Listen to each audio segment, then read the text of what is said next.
আপনাদেরকে আজকে আমি কোনো ব্যাটারি বা মোটর ছাড়াই একটি পাংখা বানিয়ে দেখাবো। আপনারা শেষ পর্যন্ত ভিডিওটা দেখেন। তো একটি গাড়ি থেকে আমরা গাড়ির ইঞ্জিনটা ভেঙে নিয়ে এসেছি। আপনাদেরকে দেখাবো কিভাবে মোটর ছাড়া, ব্যাটারি ছাড়া পাংখা বানানো যায়। আপনারা দেখুন,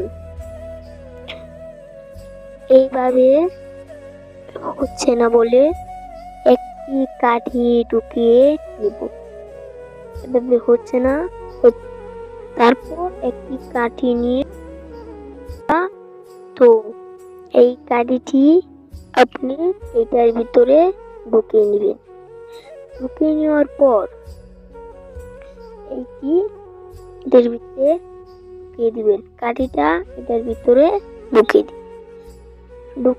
দেওয়ার পরে আপনারা ঘুরান।